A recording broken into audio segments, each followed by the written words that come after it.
자, 오늘 강의 시작하겠습니다. 오늘은 전체적으로 주제 두 번째죠.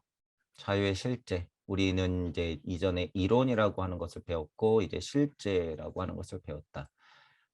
그런데요, 이게 음, 이렇게 있는데 실제로는 이게 아니라 뭐라 그럴까요? 이거 그냥 뭐라 그럴까? 이론이라기보다 그냥 기초? 뭐 그냥 기초? 그리고 실제 이게 약간 이론. 그리고 우리 공부하는 게 실제. 이렇게 한 단계 올렸으면 좋겠어요, 이게 전체적으로. 이거는 이론이 아니라 거의 삶은 무엇인가, 삶의 목적은 무엇인가, 뭐 이제 이런 거였잖아요. 삶의 한계가 있는가. 그런 건 이론이 아니라 그냥 슈타이너의 어떻게 보면 기초예요. 여러분들이 뭔가 배움을 하겠다, 사상 철학을 하겠다, 종교에 대해서 의문을 품겠다, 내가 누군지 궁금해서 뭐 찾아보겠다라고 하는 것들. 그거는 무슨 이론을 배우는 게 아니라 그냥 기초. 내가 도대체 이 세상을 어떻게 바라보고 있는가. 이거 세계에 대한 나의 알면 무엇인가. 이론이라기보단 기초고 실제로 여기 실제에서 나온 것들이 슈타이너의 이론들이에요. 사고, 도덕적 상상력 이런 거, 의지 이런 거. 특히 이 세 가지 핵심, 핵심. 슈타이너의 세 가지 핵심. 그거를 설명하고 있어요. 그래서 이게 실제가 아니라 오히려 슈타이너의 이론이다라는 거죠. 그리고 여러분이 그것을 뛰어넘어서 이 슈타이너의 실제라고 하는 것은 이제 어떻게 증명이 되는 거예요? 쭉쭉쭉쭉 그 다음 강의부터 나가는 인지학스러운 것, 신지학하고 아카시아 현대기를 포함한 그 이후의 배움들이 굳어지면서 단련이 돼가면서 뿌려지는 것들이 이제 실제죠, 실제. 그게 누구의 실제니까? 자기의 실제예요, 그게. 자기의 실제. 그렇기 때문에 약간 좀 단계가 그렇게 좀 바꿨으면 좋겠다는 생각이 들어요. 자, 어쨌든 자유의 실제 두 번째 단락이고 크게는 자, 이제 아홉 번째 장 삶의 주된 요인들이라고 있는데 별로 그 어려운 내용은 아니고 조금 정리를 좀 해요. 그래서 쭉 읽어보기만 하면 될 것 같아요, 이 부분은. 자, 이 뭐 내용하고 상관없이 여러분들 삶의 주된 요인들이 뭔가 한번 보세요. 내 삶의 주된 요인이 뭔가? 정치, 경제, 사회, 문화인가? 내일 출근해서 어떻게 하면 일 처리 잘해가지고 월급을 잘 받는 것인가? 우리 아이 어떻게 하면 요번에 고등학생 올라가는데 어떻게 하면 수능까지 어떻게 적당히 괴롭혀가지고 얘 대학 하나 잘 보내는 것인가? 여러분들의 요인들, 요소들, 뭐 나를 움직이는 원동력, 뭐 내 삶의 요소는 도대체 뭐로 해서 찾는 거지? 물질력에 제가 말씀드리고 싶은 거는 그저 물질력 안에 있나 그것보다는 좀 위에 있나 이런 거를 한번 전체적으로 짚어볼 필요도 있다는 거고 보통 제 강의를 들으시거나 마음 공부를 하신다는 분들은 물질력은 이제는 벗어나려고 하는 마음은 그래도 어느 정도 동하신 분들이잖아요. 그래도 다시 질문해 보세요. 크게는 두 가지죠. 아우 지긋지긋해 벗어나야 돼? 이거 안 돼요. 이거는 안 되고 계속 궁금해 하세요. 궁금해 하세요. 호기심. 벗어나야 돼. 어우, 지겨워. 너무 힘들어. 내 인생 고통이야. 난 왜 하필이면 이렇게 태어났어. 남들은 내 고통 몰라. 그러면 그분들이 그 고통에 휩싸이니까 나는 절대무로 갈 거야 라고 생각하면서 공부의 끈을 한정을 확 하고 시켜놓죠. 거기에 그런 상태에서 깨달으면 뭐가 된다는 거예요? 좀비가 되는 거예요. 좀비가. 제일 상위 차원으로 딱 깨달아서 아무리 다시 지금 그 상태로 존한다고 그래도 그 힘이 있을까요? 없을까요? 없어요, 절대. 절대 없어. 그래서 제가 제대로 좀 착륙해라 이런 얘기를 드리는 거예요. 그분들은 다 들려요. 그래서 그런 분들은 약간 정신을 좀 차리시고 여러분들이 그런 내 삶의 주된 요인들을 모르고 그냥 깨달아서 올라가 버리겠다고 하면 안 된다는 거예요. 네, 그거.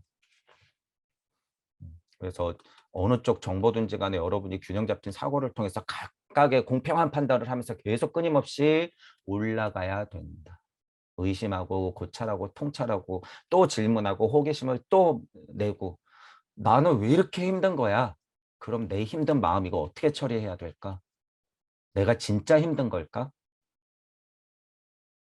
남들은 나만큼 힘들지 않을까? 남들은 근데 왜 이렇게 잘 버티는 것 같지? 내 정신이 나약해서인가? 내 영혼력이 힘이 없어서인가? 도대체 이유가 뭐야? 그러면서 자꾸 고찰의 통찰을 새로운 차원으로 넘어가면서 확장시키면서 고차 세계로 올라가야 되는데 여기서 그냥 지지부진하게 그 물질력에 쌓여있으면 염세주의로 쭉 빠지는 거죠. 에오식으로 통찰을 해서 결국에는 에오처럼 되라. 예를 들면 안 좋은 면으로 에오처럼 되라. 염세주의에 그냥 빠져라. 절대무만 보고 절대고요만 보고 글로 가라. 라고 하는 식으로 나가면 안 된다는 거예요. 그 결론이라고 하는 것은요. 그냥 진짜 끝이 아니에요. 그게. 한계예요. 그건 그냥 절대무가 아니라 한계, 한계. 그 사실을 알고 여러분들이 이 삶을 바라보는 요인들, 내 요인은 뭔가 이런 것들을 한번 생각해 보시란 거죠. 자, 감성 철학 이런 말이 나오네요. 감성 철학은 오직 나 자신의 개인성에만 중요성을 갖는 무엇인가에서 우주적 원리를 만들어낸다. 약간 비판적인 느낌이죠. 일단 뉘앙스가 벌써. 이런 관점을 갖는 이는 자기를 전체 세계 안에 주입한다. 이론론자가 개념으로 이해하려 애쓰는 것을 감성 철학자는 감성으로 파악하며 자기가 대상과 느꼈던 통합이 보다 더 직접적이라고 낙관한다. 방금 설명한 감성 철학의 경우에 신비주의다. 이거 얘기하는 거예요. 저도 지금 말했잖아요. 아이러니하게도 염세주의자 같은 분들이 이렇게 이제 방편을 쓴다 그래서 끌고 들어오는 게 뭐냐면 이 대상 자체, 우리 지난 시간에도 했잖아요. 대상 자체를 확 끌고 들어와요. 이 신비주의. 뭐까지 다 포함시키면 돼요. 빚, 도통, 술수, 무언가 내가 물리적으로 능력을 부려가지고 이 세상을 지키고 있다는 그 얄팍한 마음들. 와, 우리 선생님이 뭔가 작업하고 부적거려가지고요. 쓰나미도 맞고요. 이 세상이 그나마 이렇게 유지된 거예요. 고맙습니다. 여러분이 막아줬기 때문에 이쪽에서 뚝이 터졌어요. 여러분이 여기서 막아서 이쪽에서 뚝이 터졌다. 그거는 근본적인 방편이 아니에요. 착각하지 마시고 그런 분들한테 배우시는 분은 아, 나 지금 도통 술수 부리는 것에 빠져 있구나. 정신 차려야 돼요. 정신 차려야 돼. 언제 이거 돌리면서 여러분이 지금 그런 거를 하고 있으려고 그러는 거예요. 여러분이 그냥 깨달으면 되는데. 음양의 이치조차도 모르는 거예요. 그런 거는 지금. 안타까워서 그래요. 그런데 빠지지 마시고. 보통 사람들은 그렇잖아요. 뭔가 점 잘 맞추면 그냥 보통 사람들은 우와 대단해 저 무당. 아 무당은 좀 그래. 이야 그냥 공부해서 역학자인데 엄청 잘 맞춰. 우와 대단해 저 사람이 깨달은 사람인가 보다. 착각 착각. 여러분이 더 훌륭해요. 여러분이 더 훌륭해. 그런 사람들은 그냥 술수예요 술수. 다 이렇게 봐도 된다는 거예요. 물론 아는 만큼 보이는 건 맞아요, 여러분. 아는 만큼 보이기 때문에 자기 지식을 활용해서 여러분들한테 힌트 같은 거를 줄 수 있죠. 분명히 내가 공부해본 바로는 앞으로 20년이나 30년이 진짜 중요할 건데 우리가 무엇을 준비해야 됩니다. 이런 차원의 공부를 해야죠. 이런 차원의 공부. 이런 걸 얘기해 줘야죠. 진짜 그런 게 보이신다고 하면. 자명하게 보인다고 하면 그런 걸 얘기해 줘야 돼요. 지금 뭘 대비해야 되는지. 누구를 지지하라. 어? 사상, 철학, 종교가 정치, 경제, 사회, 문화와 결부되어서 내가 양심적이고 자명하고 영성을 회복하고 홍익정신을 통해서 누구를 지지하면 혹은 지지하지 않으면 이 세상 나아질 거다라고 착각하는 것.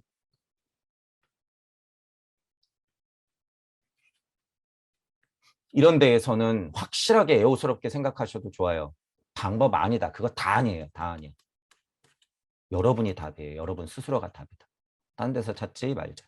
근데 감성철학, 신비주의 이렇게 넘어가니까 문제라는 거예요, 이게. 본인은 현실을 부정하는 것을 굉장히 현실적이라고 생각하죠. 현실적이다라고 생각해요, 이게. 하다못해 염세적이기까지 하잖아요. 하지만 그것을 조금만 이 방향을 탁 틀고 나면 그게 신비주의로 확 하고 바뀐다는 거예요. 절대무에 대한 신비주의. 절대무에 대한 신비주의. 절대고요에 대한 신비주의. 거기다가 대상을 신이라고 고착화시키면 진짜 신비주의가 되죠. 이 관점에 오늘은 오류는 알아야 할 것을 즉각적 경험을 통해 얻으려고 하는 개인적 감성을 우주 원리로 전개한 것이다. 이거. 자기 그 낮은 차원의 희노애락 자체를 우주 원리로 전개를 확 시켜버려요. 그 원리는 따로 있는데. 위험하다는 거죠. 여전히 인간 개별성의 또 다른 면이 있다. 또 다른 면, 개별성, 개인성, 개성. 자아는 사고를 통해 보편적 삶에 참여한다. 이런 거 이제 보편적이다, 보편적 세계다, 보편적 알미다, 개별성이다 이런 얘기할 때는 이전 강의에 말씀드린 것처럼 쉽게는 순리와 도리와 섭리와 진리가 깨지지 않은 상태에서 이치를 받은 나로서 보면은 보편적인 이치를 받은 나 개별자가 되는 거죠. 그래서 간단히 말하면 보편적인 이치를 받은 개별적인 나가 되는 것이 곧 신인 거예요. 여러분이 각각의. 근데 이게 중간중간마다 다 깨졌으니까 보편적 진리와 보편 섭리적 진리와 여러분들의 개별성이 깨졌으니까 물리세상 안에서 지지고 볶고 있다. 이렇게 되는 거죠. 자아는 사고를 통해 지각과 그 자신과 지각 사이에 순수한 관념적 관계를 정립한다. 감성을 통해서는 주체로서 자신과 대상 사이의 관계를 즉각 경험한다. 의지를 통해서 반대가 일어난다. 의지를 통해서 우리는 다시 한번 지각, 즉 자신과 대상과의 개인적 관계에 대해 관심을 둔다. 의지, 행위. 의지, 행위의 어떤 것도 관념상의 요소가 아니며 외부 세계의 한 대상처럼 그저 지각의 대상이다. 이제 점점 의지라고 하는 것을요, 여러분들이 눈치채셔야 돼요. 슈타이너는 하위 차원의 의지를 얘기하고 있는 것이 아니라는 게 확실해져요. 가면 갈수록. 이제 의지론이라고 하는 것에 대해서 반박할 때는 의지에 대해서는 완전 하위 차원 물질 세상 안의 의지를 얘기하고 있지만 결국에 슈타이너가 얘기하는 의지라고 하는 것은 영계 세상의 이상의 의지를 확실히 강조하고 있어요. 게다가 이 의지가 하위 차원의 의지와 어떻게 연결되는지 알고 있어. 우리의 포인트도 그거죠. 우리의 포인트도 그거야. 구의 자리 설정이 바로 그 역할을 하는 거죠. 상위 차원의 의지가 구의 자리의 설정을 통해서 발현되는 것이 하위 차원의 의지로서 나타난다라고 하는 거예요. 여기는 물론 본능까지도 다 포함이 돼요. 본능의 성질도 이 의지에 따라서 결정이 되기 때문에 그러니까 그 하위 차원부터 상위 차원까지 이 의지라고 하는 것은 하나도 빠짐없이 다 결정한다는 거예요. 그런데 보통 의지론에서 얘기하는 건 하위 본능적 차원에서만 얘기하기 때문에 슈타이너가 반대를 하는 거죠. 그건 말도 안 돼요. 그건 그냥 본능이라고 얘기해야 돼. 물적 본능. 나중에 나올 거예요, 얘기가. 그래서 이제 의지도 좀 다시 보시고, 이제 여기 보면은 의지, 감성, 사고 이렇게 나오죠. 의지, 감성, 사고 이 세 단어. 세 단어. 잘못된 감성 철학에만 빠지면 신비주의다. 그러니까 부정적인 것이고, 의지도 하위 차원의 본능에서만의 의지를 얘기했다가는 의지론, 물질적 의지론이 되기 때문에 그것도 굉장히 위험하고 쓸데없다라고 이제 비판을 하겠죠, 당연히.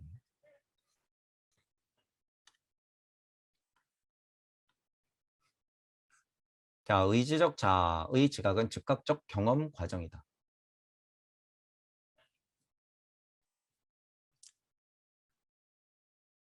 이 철학의 추종자들은 의지 안에서 그가 궁극적 실제를 파악했다고 믿는다. 지각이란 수단을 통해서 오직 외부에서 발생하는 것을 따라갈 뿐이지만 의지 안에서는 실제 과정을 즉각 경험한다고 확신한다. 그에게 존재 방식은 의지에 의해 자신 안에 나타나고 이는 보편적 실제의 근본이 된다. 자신의 의지는 일반 세계 과정의 특별한 사례로 보이고 그러므로 후자는 보편적 의지로 생각된다. 신비주의에서 감성이 앞의 원리인 것처럼 의지는 실제와 원리가 된다. 이 이론을 의지론이라고 한다. 그죠? 지금 말하는 의지라고 하는 것은 의지론, 물질 세계 안에서의 의지론이고 신비주의 철학이라고 하는 것은 위에서 말한 감성이 삐뚤어지면 그게 신비주의 철학으로 바뀐다는 거죠. 그러니까 의지, 감성, 사고라고 하는 것이 있는데 이게 깨지면 결과가 어떻게 되냐 보자 이런 얘기예요. 감성이 깨지면 신비주의로 빠지는 거고 의지가 깨지면 그냥 흔한 물질 본능적 의지론만 주장하게 되는 거죠. 철학자들이. 이거 안 된다는 거예요. 슈타이너가 그 말하고 싶은 거예요. 어려운 얘기는 아니고. 여기서는 오직 개인적으로 경험될 수밖에 없는 것이 세계의 지배적 요인이 된다. 의지론은 신비주의만큼 비과학적이라고 할 수 있다. 분명히 구분지어서 생각하셔야 돼요. 의지론을 비판하고 있는 상태에서의 의지는 진짜 하위 본능적 차원을 얘기하고 있다. 자기들은 착각을 해요. 내가 얘기하는 의지는 그런 게 아니다. 하지만 높이 쳐줘봤자 우주 섭리 안에서의 얘기이기 때문에 의지론은 별로 의미가 없어요. 이 의지론은. 아주 의미가 없어. 실제로는 거의 쓰잘데기가 없는 얘기예요. 이 의지론이라고 하는 것은. 동물 취급하는 거예요. 거의 사람을.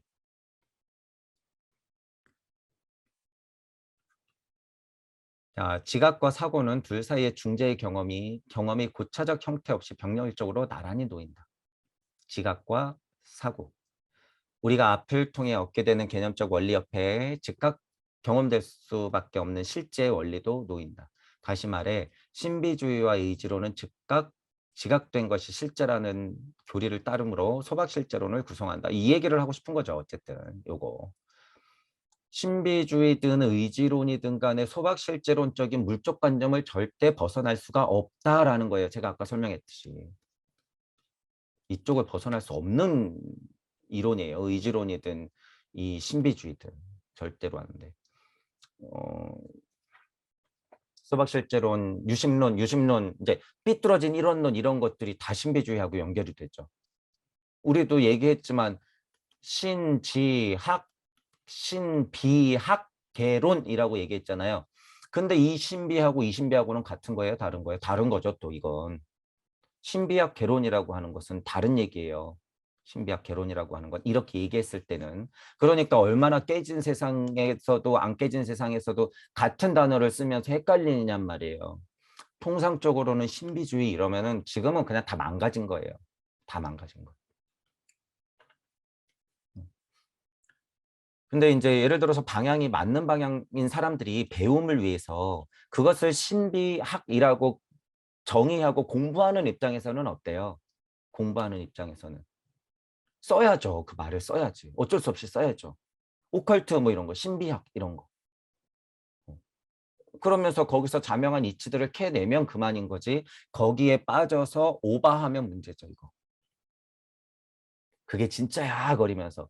그저 도통술수 부리는 쪽으로만 눈이 자꾸 가가지고 거기서 뭘 찾으려고 해. 그러니까 갑자기 세계를 돌아다니면서 자기들 상상을 현실로 만들 사람이 필요한 거죠. 갑자기 신을 찾아내. 저기 보니까 꼬마가 괜찮네. 너 일로 와 공부 좀 같이 하자. 그러니까 이 사람은 양심이 있으니까 해산해버리지. 양심은 그나마 있으니까 해산해버리지. 그게 진짜가 아니에요. 삐뚤어졌지. 잘 나가다가 왜 그렇게 삐뚤어져. 슈타이너가 왜 뛰쳐나올 수밖에 없었는지 그 이유를 아셔야 돼요. 말도 안 되는 거예요. 그런 건. 자기 옆에 자기 앞에 너희들 자신이 진짜 신으로 주제자로서 자리매김하는 것이 진짜 근본인데 어디서 딴 사람을 찾아.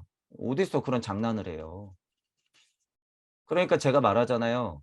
스스로 깨달은 힘, 무심에서 나오는 무력의 힘이 스스로 없으면 그 사람들 다 채널러고 그냥 영매일 뿐인 거예요. 그냥 많이 알아 보이는 것. 자기 힘이 없으니까 찾아다니잖아. 왜 찾아다녀요, 갑자기? 자기가 뭔가를 통해 가지고 이 얘기하는 사람이 그냥 얘기나 할 것이지.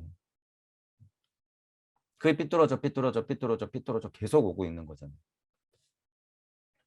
신작이라고 하는 것이. 거기서 많이 나온 이치들은 진짜 중요한 게 많기 때문에 배우되 그 성질이 그렇게 변했었던 사실은 여러분들이 알고 배울 건 배워야 된다는 거죠.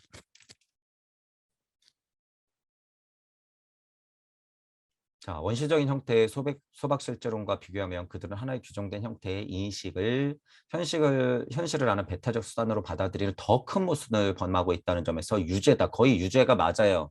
왜 사람들을 현혹시키거든. 이게 신비주의와 의지론, 삐뚤어진 신비주의, 의지론이 사람을 엄청 현혹시켜요. 이게. 이는 그들이 지각된 모든 것을 실제라는 일반 원리를 고수하기에 가능한 것이다. 소박실제론적 관점을 벗어나지 못한다. 그게 전부 다라고 고수하면서 이게 맞다라고 하니까 사람들이 혹하는 거죠. 혹하는 거예요. 위험하다는 거예요. 유죄예요. 그건.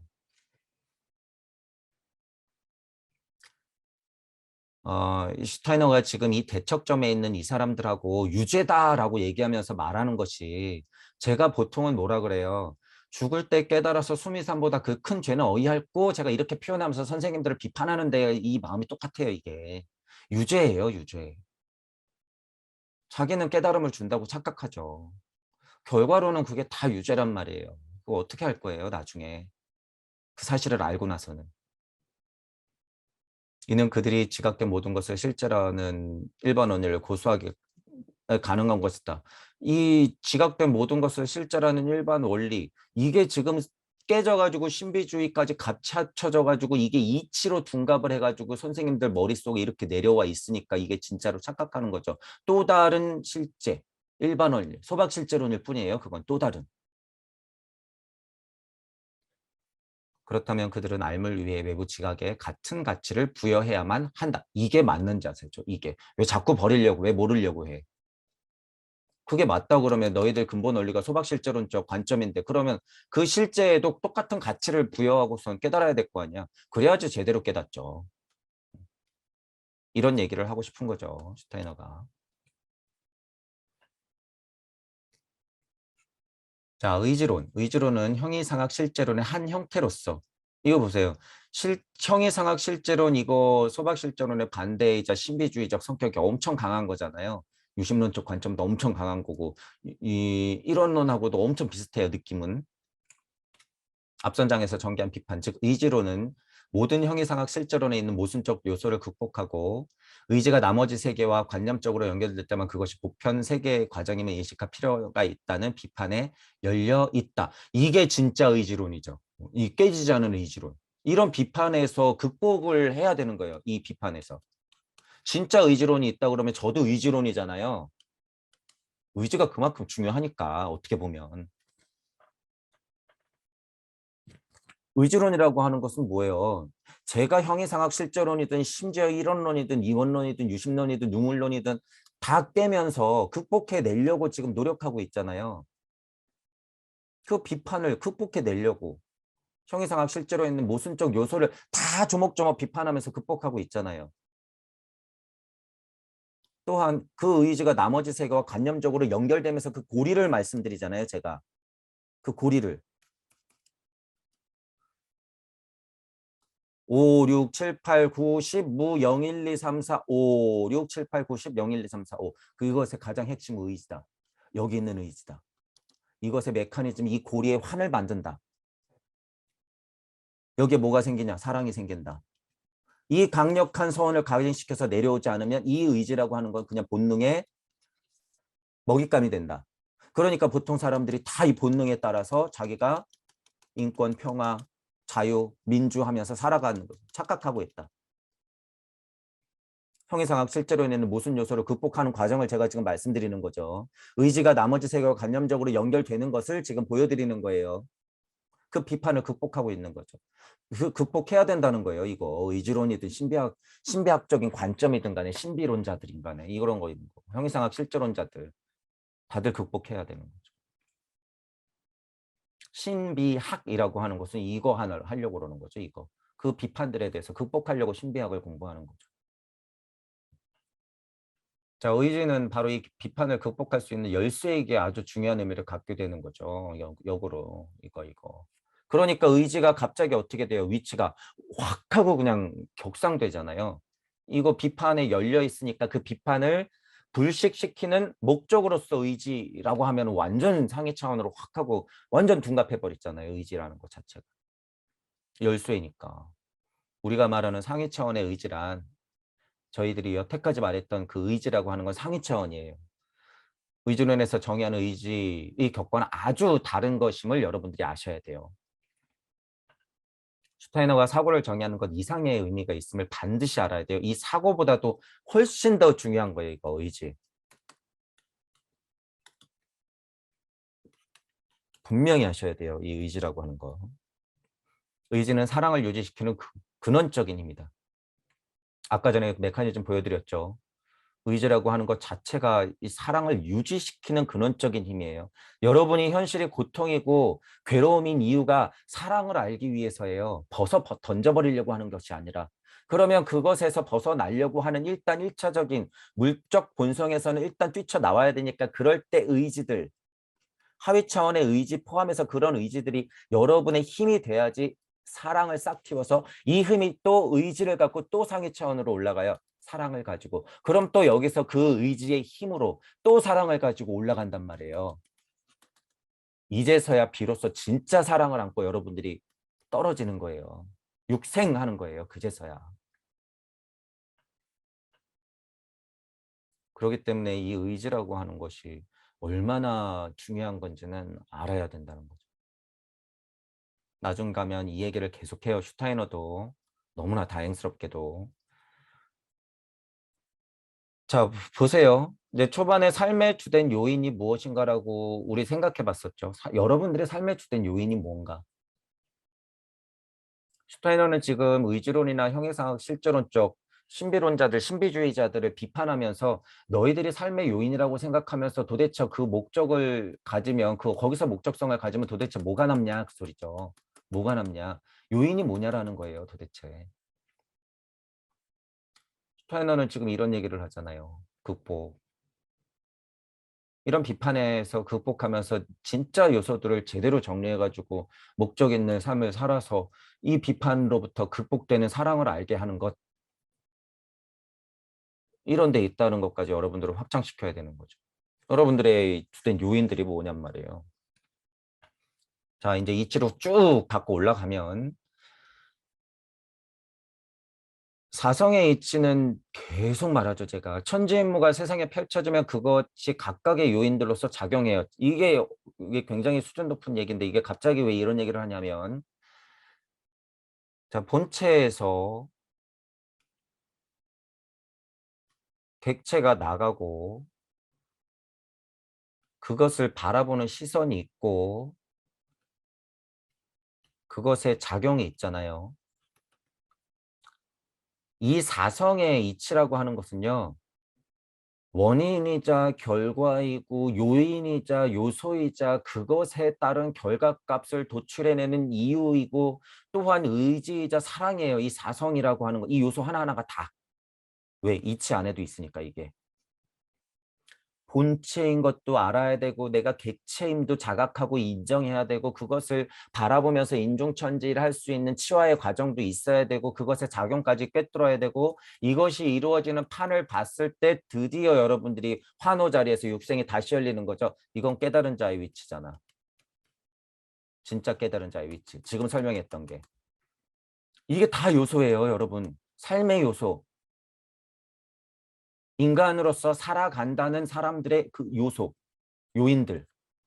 이 요인들이 있으니까 여러분이 목적이 생기는 거고 강력한 서원이 생기는 거죠.